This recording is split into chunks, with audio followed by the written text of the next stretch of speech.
Chapter 7. Halley did it. I know she did, Brenda said in a trembling voice. She drummed her fingers nervously on the tabletop. So what happened when your parents got home? Tracy asked. Did they freak? Brenda nodded, brushing a strand of copper-colored hair off her forehead. My dad wanted to call the police. It was a blustery night. The two girls were seated across from one another in a red vinyl booth near the rear of Mulligans, an enormous ice cream restaurant at the mall. The restaurant was crowded despite the threatening weather outside. Brenda seldom went out on a school night, but tonight she decided she just had to get out of the house. Tracy had picked her up a little after 7:30. They had cruised aimlessly around town for a while and ended up at Mulligan's. Tracy sipped her chocolate ice cream soda through a straw, her eyes on Brenda's troubled face. Brenda ignored the dish of Heath Bar Crunch she had ordered. She fiddled with the spoon or drummed her fingers on the table, and kept glancing quickly around the large room, hoping not to see anyone she knew. So, did you tell them it was Halley? Tracy demanded, spooning up a chunk of chocolate ice cream from the tall soda glass. Yes, Brenda replied, but of course they didn't believe me. She sighed unhappily. They don't want to believe me. They always want to take Hallie's side. Always. She stabbed the mound of ice cream with her spoon. What happened when... Tracy started, but Brenda interrupted her. My dad said, where would Halley get all that blood? Tracy dropped her spoon. You mean it was real blood on your wall? It wasn't red paint? Brenda shook her head. Her eyes revealed anger mixed with fear. It was real blood, Tracy. She smeared real blood on my wall. Isn't that sick? Tracy swallowed hard. What is she, some sort of vampire or something? Brenda didn't reply. She lowered her eyes to the table. She appeared lost in her thoughts. Could it have been your little brother? Tracy asked. No, Brenda answered quickly. She raised her eyes to Tracy. Where would Randy get the blood? Besides, he isn't tall enough. The words started nearly up at the ceiling. She picked up the spoon and let it drop back onto the ice cream. Randy is a goof, but he wouldn't do anything vicious like that. A loud crash made both girls jump. One of the waitresses had dropped a tray of dirty dishes. Music boomed from the jukebox inside the front entrance. Someone had played an old Guns N' Roses song. 6 teenage boys had squeezed into a booth near the front and were playing air guitar and singing along. Tracy leaned forward over the table so that Brenda could hear her over the noise. So what happened when Halley got home last night? Nothing, Brenda replied glumly. She acted horrified. She got all pale and acted as if she couldn't believe it. And your parents believed her? Didn't they question her or accuse her or anything? Brenda shook her head. No, nothing. She dropped the spoon onto the tabletop. I know she did it, Tracy. We all heard her go upstairs last night. I know that's when she did it. While we were working on the pumpkin. But Mom and Dad, her voice broke. They don't want to hear a word against Halley. Tracy nibbled at her lower lip, her expression thoughtful. But why would Halley do it? She asked finally. Brenda shook her head and shrugged. Because she's sick, I guess. This whole divorce thing has just messed her up. She paused for a long moment. Maybe she's jealous of me, because I have a normal family? She frowned. I don't know, Tracy. I really don't. It's crazy, just crazy. Did you talk to Dinah tonight? Tracy asked, spooning up another mound of ice cream from her glass. She's working late, Brenda told her. Poor Dinah. She looks so tired, doesn't she? I think she should quit this job, don't you? It's too many hours, and... Brenda suddenly realized that Tracy wasn't listening to her.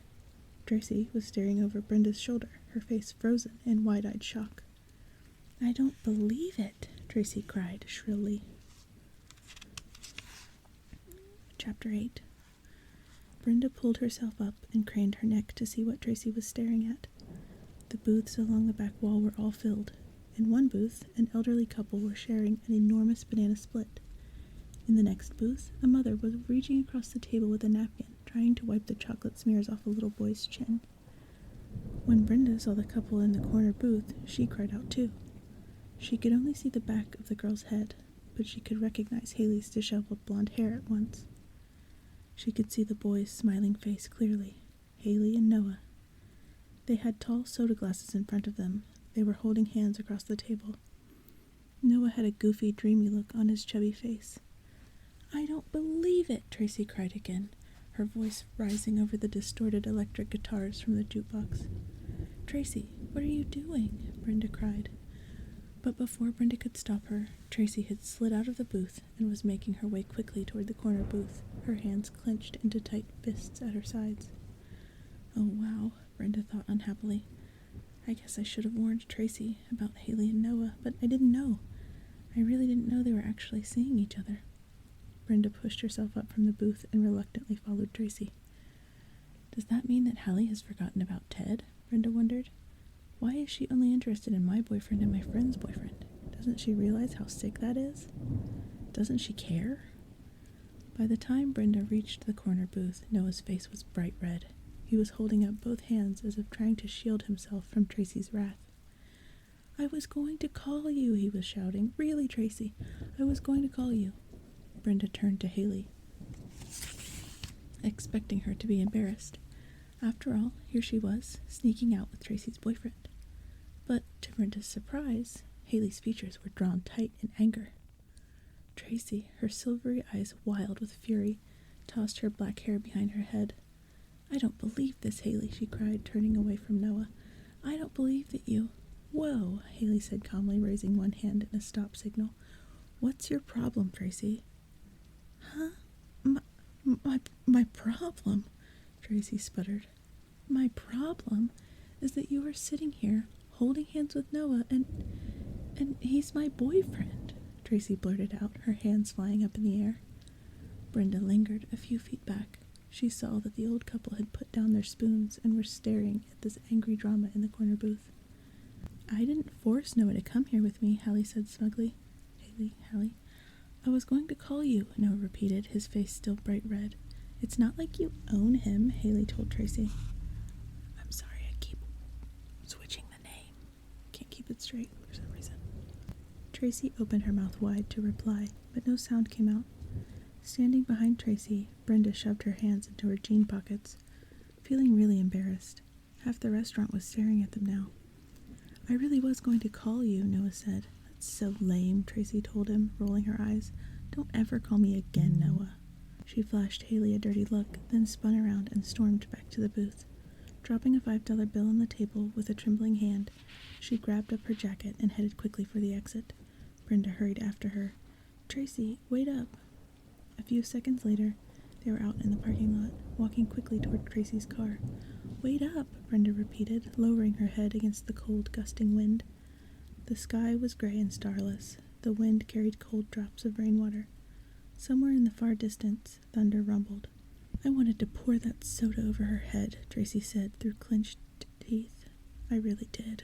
"First Ted, then Noah," Brenda said wistfully, jogging to catch up with her friend. Tracy turned to face Brenda at her car.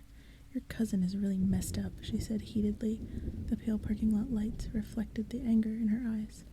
"Tell me about it," Brenda replied bitterly, thinking of the words smeared in blood on her bedroom wall. "You have to get rid of her. You really do," Tracy said, breathing hard, her breath steaming up in front of her. "What can I do?" Brenda replied. "My mom told me her parents' court hearing was put off for 3 months. That means Halley will be staying with us all winter." Tracy unlocked the car door with a trembling hand. She pulled open the door, then raised her eyes to Brenda's. "Did I act like a total jerk in the restaurant?" Brenda shook her head. "No way, Tracy. Halley is the total jerk."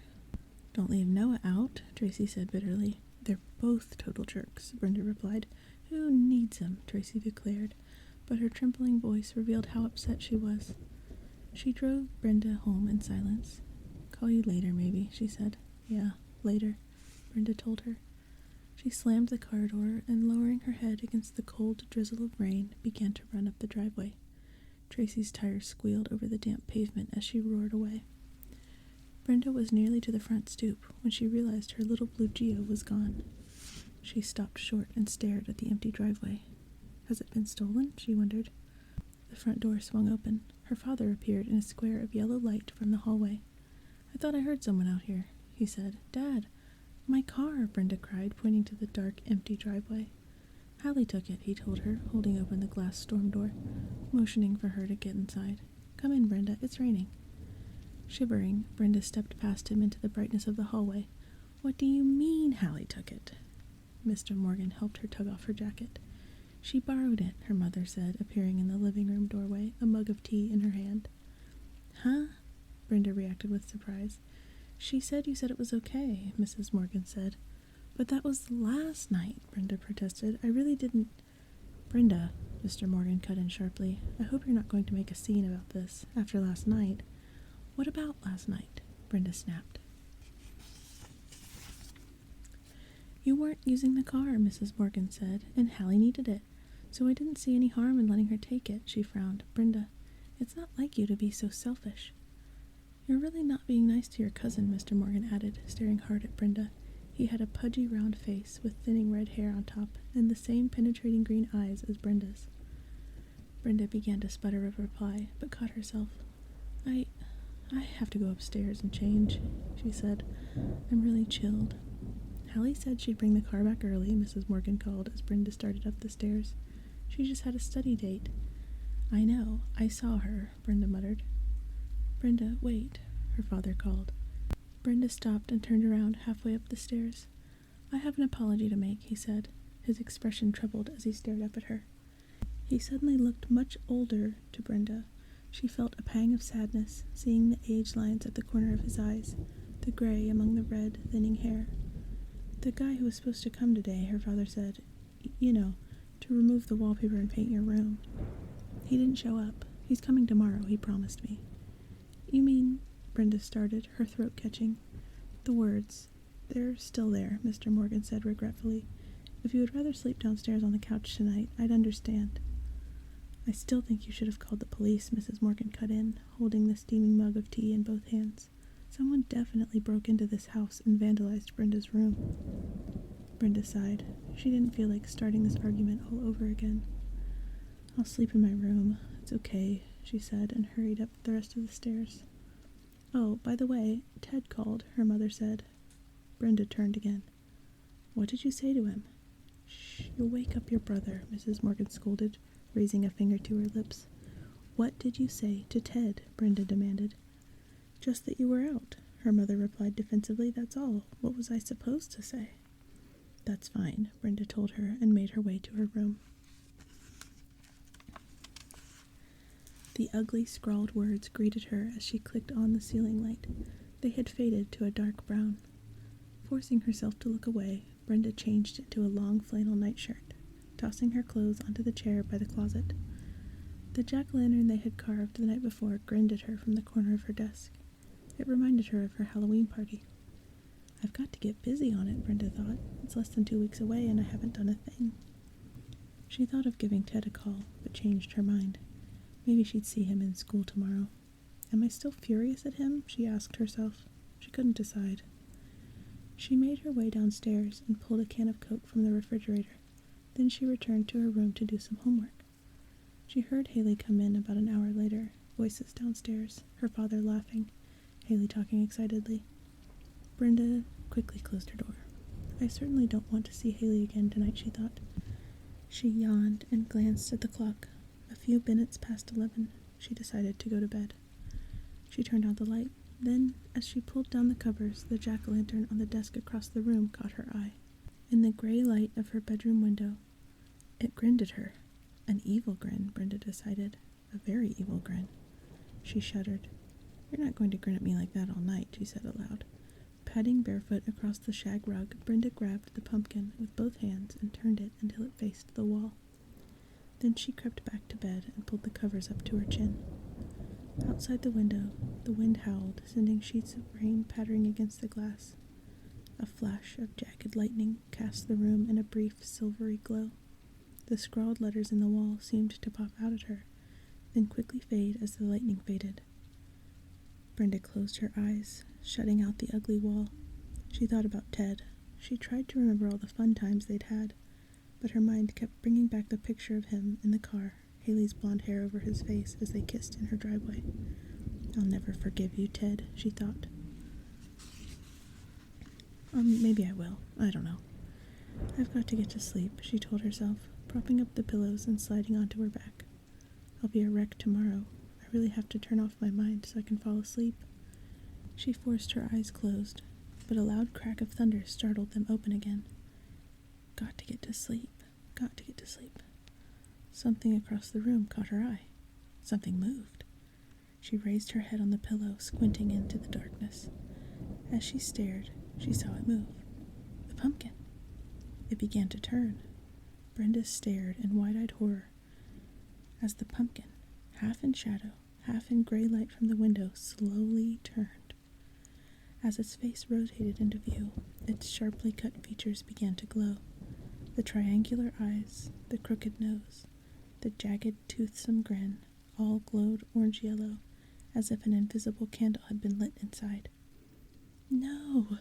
Brenda cried in a choked whisper. The jack-o'-lantern grinned at her, glowing eerily, and as Brenda stared, the wide mouth began to move. The crooked teeth lowered themselves as the mouth pulled itself shut. The eyes began to spin, slowly at first, then rapidly until they were bright, whirling yellow glow. "No," Brenda cried again. Her voice sounded tiny and childlike. "No, please." And the jack-o'-lantern's mouth closed, making a disgusting, wet-sucking sound, then opened, then closed again as the eyes whirled madly, staring blindly across the room at Brenda. Then, as the hideous, jagged lips continued to move, the wet-sucking sound growing louder, Brenda heard the jack-o'-lantern's voice, dry as wind, dry as death. The grin widened, the yellow eyes whirled, the mouth opened and closed, and the jack-o'-lantern rasped, "See you on Halloween." Chapter 9. "No!" Brenda's wail rose through the dark room like a siren. She sat straight up in her bed, her heart pounding. She could feel the hot beads of perspiration on her forehead. Staring in fright through the gray darkness, she saw that the pumpkin had turned back to the wall. No, it hadn't turned back, she slowly realized. It had never turned. A dream. An ugly nightmare, as ugly as the scrawled words covered in shadow on her wall, as ugly as the jack-o'-lantern's grin. All just a nightmare. She wiped her forehead with the sleeve of her nightshirt. And why shouldn't she have nightmares? Halley was making her life a complete nightmare. Brenda stared hard at the pumpkin, assuring herself that it had never really lit up, never uttered that whispered threat. Then she let her head sink back to the pillow and fell into a deep, dreamless sleep.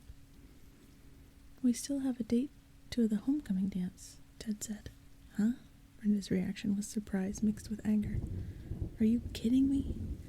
She had started to walk home from school the next afternoon, a sunny but brisk day with white fleecy clouds high in the sky. Crossing Oak Ridge Street in front of the high school, she had caught a glimpse of him in the corner of her eye. He was loping after her, his long legs making their stork-like motions, his brown hair bobbing in the wind, his backpack slung over one broad shoulder. "Hey, Brenda," he had called. Pretending not to hear him, she had kept up her steady pace, waving to some of the kids that she knew who rumbled past in a big red tourist station wagon. Ted had caught up easily and grabbed her arm. Then, before she could pull free, he had made his surprising announcement that they still had a date for Friday night. Surprising, since she hadn't talked to him since seeing him with Haley that afternoon. Haley. "What makes you think I'd go with you?" she asked angrily. He shrugged and crinkled his eyes at her, giving her his best boyish smile. "I just thought you might want to," he said quietly. "Listen, Brenda, I'm really sorry. I've been calling you for days, and every time you just hang up." "You're sorry? About what?" she demanded, continuing to walk. The wind shifted, and she could hear the blare of the marching band from practice beside the school. "About, Ted replied, blushing. He swept a hand back through his thick brown hair. Brenda stopped walking and turned to him, her eyes searching his. "Halley broke up with you? Is that it? Is she going with Noah now? So you decide you'll come back to me, your second choice?" His eyes widened in surprise. "Huh? Noah? What about Noah?" "Give me a break, Ted," Brenda said sharply. "This innocent act is really the pits." "Halley's going out with Noah?" Ted repeated, pronouncing each word slowly and distinctly. His expression remained astonished. "Since when?" Brenda continued to stare into his eyes. "You really didn't know that?" Really, he replied, shifting his backpack to the other shoulder. They started walking again in silence for half a block. A school bus wheeled to a halt at a stop sign. 2 boys about Randy's age chased a girl in a yellow windbreaker across the street, chanting her name, Priscilla, over and over. Your cousin Halley really gets around, Ted muttered, shaking his head. Tell me about it, Brenda replied, rolling her eyes. She's nice, though, he added, avoiding her eyes. Brenda didn't reply. As they stopped at the corner, he suddenly put his arm around her shoulders. She started to pull away, then decided not to. She realized she was happy they were getting back together. I still really like you, Ted said, blushing. I like you too, she whispered back, leaning her head against the broad shoulder of his silver and blue school jacket. I just think we should see other people. He continued, not be so serious. The words stung Brenda, but she forced herself not to react. He still likes Halley, she realized unhappily. He still wants to go out with Halley. Maybe he's only taking me to this stupid dance on Friday night because she wouldn't go with him. Did you ask Halley to the dance first? The words burst out of her mouth in a strange, tight voice Brenda had never heard before. He still had his arm around her shoulder. His eyes widened in surprise. No way, he told her. I asked you 2 weeks ago, remember? The answer didn't satisfy her, but she decided not to pursue it. He leaned his head down and kissed her. His lips were dry and scratchy against hers. She returned the kiss, but Halley spoiled it, creeping into her thoughts. Did he kiss Halley like this? Halley is spoiling everything, Brenda thought, ending the kiss and starting toward her home again. Everything. If only she'd go away, forever. We'd all be so happy. So is Ted still hung up on Halley? Tracy asked, shoving the last chunk of a Milky Way into her mouth. Probably. I don't know, Brenda muttered, picking at a hangnail on the back of her thumb. Tracy had stayed for dinner, spaghetti and meatballs and a big tossed salad. Now they were up in Brenda's room, scarfing down little bite-sized Milky Way bars that were supposed to be saved for Halloween, and waiting for Dinah to come from her job. Brenda had taken the opportunity to tell Tracy about how she and Ted made up. Sort of. Tracy reacted to the news with suspicion. Halley wants them both, she said bitterly. You can bet on it. Maybe, Brenda replied wistfully. Anyway, I guess I'll go with Ted Friday night. It's our last homecoming dance after all. Tracy sighed and didn't reply. Brenda felt a stab of remorse. Tracy still hadn't gotten over the shock of seeing Noah with Haley. So, where is the lovely Haley Benson tonight? Tracy asked sarcastically. Out scouting more of the local talent? Brenda shrugged. I have no idea where she is. I barely speak to her anymore. Does she care? Tracy asked, tearing open another candy bar. Not much, Brenda replied. As long as she can borrow my car whenever she wants. She started to say more, but Dinah's voice suddenly burst into the room. Hey guys, I can hear every word you're saying. It took Brenda a moment to realize that Dinah's voice was coming from the air vent. Come upstairs, she shouted into the vent on the floor. Really, you can stand in the hall down here and hear every word, Dinah called up. Good thing you weren't gossiping about me. We were just going to start, Tracy joked. Dinah appeared in the doorway, a few seconds later, looking tired and even more pale than usual. What did you do to your hair? Tracy asked. The question caught Dinah by surprise. Nothing. I haven't had time to wash it. Brenda laughed. Tracy sure knows how to make with the compliments, doesn't she? Give me a break, Tracy replied. She tossed a candy bar to Dinah. Dinah caught it in one hand, then let her backpack slide off her shoulder onto Brenda's bed. She was wearing loose-fitting gray sweats. Are we ready to kill Haley? Dinah asked, dropping down onto the shag rug, leaning her back against the bed. I know I am, Tracy exclaimed unhappily. Wait, let me get the pad, Brenda said, crossing the room to the desk. She glanced at the jack-o'-lantern, its face still toward the wall. We've got to get serious about this murder, Brenda said, pulling a long writing pad from the desk drawer. We have to turn it in a week. I have some good ideas, Tracy announced, reaching for another Milky Way. I've been thinking about murdering Haley a lot. In fact, I've been thinking about nothing but. Brenda laughed. At least you've kept your sense of humor. Who's kidding? Tracy joked. Mrs. Morgan's voice through the air vent interrupted them. Brenda, your dad and I are going out, just to the Smithsons for a few hours. Watch Randy, okay? Okay, Brenda called down. She turned to her friends. Good. Now we can go downstairs and do our plotting in the living room. It's much more comfortable than this cramped little closet.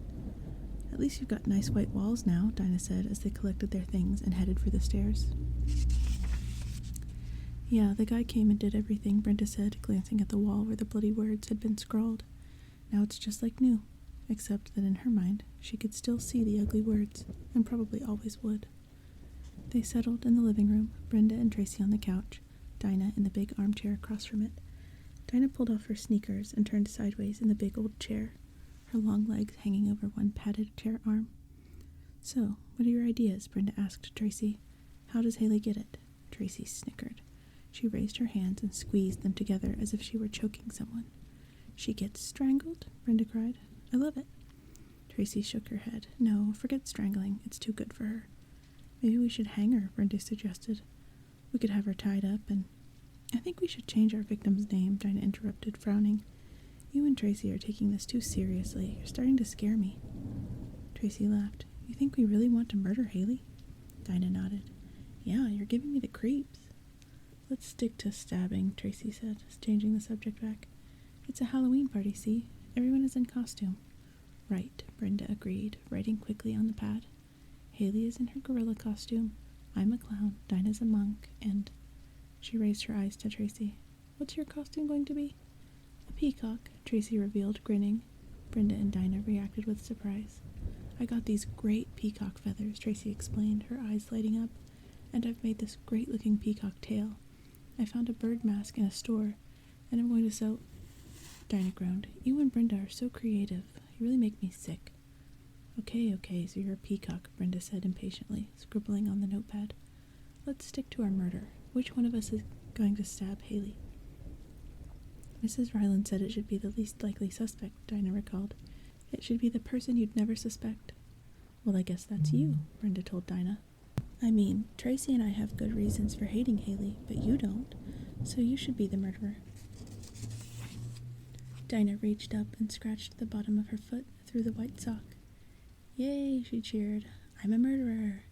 But we have to make it tricky, Tracy said thoughtfully. We have to... I need a Coke or something, Dinah interrupted, climbing to her feet. Can I get anybody anything? Bring 3 Cokes, Brenda said.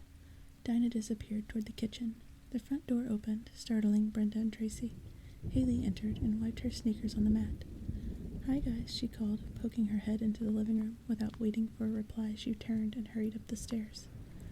A few minutes later, Dinah returned, and Tracy continued telling her plot idea. We're at the costume party, she began, and Dinah convinces Brenda to switch costumes with her. Huh? Brenda sat up straight, the pen poised over the pad. Dinah takes the clown costume, and you put on the monk costume, Tracy explained to Brenda. Why would she do that? Brenda demanded. I get it, Dinah said, taking a noisy sip from the soda can. So when the clown stabs Halley, everyone thinks the murderer is Brenda. Right, Tracy cried, grinning. See, Brenda? Everyone knows that you're wearing the clown. So when Dinah stabs Halley wearing the clown costume, everyone in the room is convinced that you murdered her. No one knows that Dinah switched costumes with you. Pretty good, Dinah exclaimed. Brenda tugged at a strand of copper-colored hair, staring down fretfully at the writing pad. I don't know, Tracy. It's really tricky, don't you think? Tracy insisted. But what happens when I pull back my monk's hood? Brenda asked, nibbling on the end of her pin. Everyone will know that it wasn't me, and then I'd tell everyone that Dinah was wearing my costume, and the whole thing would be over. Well, Tracy twisted her face in a thoughtful pose. Maybe Dinah has to kill you too, so you don't reveal the secret. A double murder, Dinah exclaimed. Maybe Mrs. Ryland will give us extra credit. Brenda and Tracy laughed. She won't give us any credit at all if we don't come up with the perfect murder, Brenda said. I'm hungry. Is there anything to eat? Randy appeared in the doorway, a pitiful expression on his face. I'm kind of hungry too, Dinah admitted. I think there's some chocolate cake in the kitchen, Brenda said, climbing to her feet. She tossed the pad and pen onto the couch. Let's check it out. That ended the murder plotting session. After their cake, Randy went into the den to watch TV. Tracy and Dinah decided that they had to go home to do their homework. We're making progress, I think, Brenda said, seeing them to the front door. Plotting a murder is harder than I thought, Tracy said. Dinah giggled. I'm glad it isn't something we have to do every day. Brenda closed the door behind them, thinking about the murder plot. She returned to the kitchen and cleaned up. Maybe Dinah should switch costumes without telling anyone, she thought. Then there wouldn't be any witness to squeal on her. Then she thought, I should be the killer, not Dinah. I'm the one who should murder Halley. She's my cousin, after all. The thought struck Brenda funny. She was chuckling about it as she climbed the stairs to her room. Upstairs, she saw that Halley had her door closed. What's she doing in there? Brenda wondered bitterly, planning whose boyfriend she's going to steal next. A strange picture flashed into Brenda's mind. In it, she saw Haley sitting on the bed, grasping a little doll in one hand. It was a Brenda doll, and Haley was gleefully pushing long pins into it. I really hate her, Brenda thought, staring at the closed bedroom door. I really hate her, and she's going to live here in my house forever. Trying to shake these depressing thoughts from her mind, Brenda made her way to her room, pulled out her government text, and dropped it onto her desk. Peering out the window, she saw the glare of headlights down below. She heard a car door slam, then another. Her parents were home. Good, she thought. They can get Randy to bed. She lowered herself behind her desk and realized with a jolt that the jack-o'-lantern was glowing. Oh! A cry of surprise escaped her lips. It grinned at her, flickering orange-yellow light behind its jagged smile. The triangular eyes appeared to gleam brightly into hers. Who lit this thing? Brenda cried aloud. And then the sour aroma filled her nostrils. Her breath caught in her throat. What is that awful smell? Cautiously, she inhaled. It smelled like rotten meat. Her stomach churned. It must be the insides of a pumpkin. But a pumpkin couldn't smell this bad, could it? The foul odor lingered in her nose. Holding her breath, Brenda reached for the pumpkin top with a trembling hand. Grasping the short stub of the stem, she pulled off the lid and peered inside. No! The cry of horror burst from her lips without her realizing it. The fetid odor rose up, encircling her, thick and foul. A short candle in the center of the pumpkin glowed brightly, the yellow flame tilting from side to side. And beside the candle lay a small, dark form. Brenda moaned as her eyes focused on it, and she realized it was the body of a bird. A headless bird. Its head cut cleanly off, tendons and blood vessels poking through the open cavity of its neck. The bird's body lay smoldering, stinking beside the low candle. Brenda swallowed hard, struggling to hold back the wave of nausea that swept over her. No! As she started to back away from the ghastly sight, something else caught her attention. Something beside the bird. Staring hard, Brenda saw that it was a folded-up piece of paper. A note? Her hand shook as she carefully reached inside the pumpkin. Careful not to touch the putrid corpse, her fingers wrapped around the paper and pulled it out. The foul smell overwhelmed her. She started to gag. The waves of nausea rolled up from her stomach, one after the other. Somehow she managed to unfold the paper and read the dark scrawled words, "You're next, on Halloween." Then, with a moan of surrender, she leaned over her desk and started to vomit.